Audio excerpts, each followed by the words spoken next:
Kapayapaan ng ating bansa. Ngunit, ang tunay na kapayapaan ay makakamtan lamang kung ang batas ay irerespeto at paiiralin.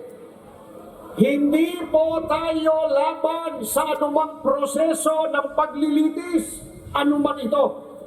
Kailanman at ito po naaayon, sumusunod sa batas. Kaya, upang magbigay linaw ukol sa diwa at kahalagahan ng pagpapairal at pagsunod sa rule of law na sa pong sandigan ng kapayapaan tungo sa ikalulutas ng maraming problemang kinakaharap ng ating bansa, atin pong pakinggan ang isa po nating kapatid na abogado. Narito po si kapatid na Rodante Marcoleta.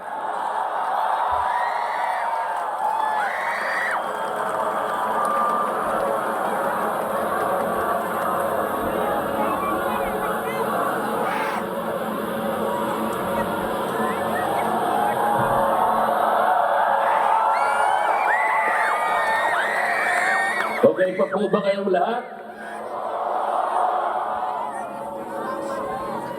Mga kapatid at mga kababayan, malinaw po nating narinig sa pambungad na pananalita ng kapatid Edwin Sabala ang pinakalayunin ng malakihang pagkilos na ating sama-samang isinasagawa sa araw na ito. Nais nating katawanin ang nagkakaisang damdamin ng milyon-milyong Pilipino at isatinig ang kanilang pinag-isang mithiin para sa isang mapayapa at nagkakaisang Pilipinas. Kaugnay nito, binanggit din po ang ating kagustuhan na ipaalam sa mga opisyalis ng ating pamahalaan ang ninanais at pinapangarap na maayos at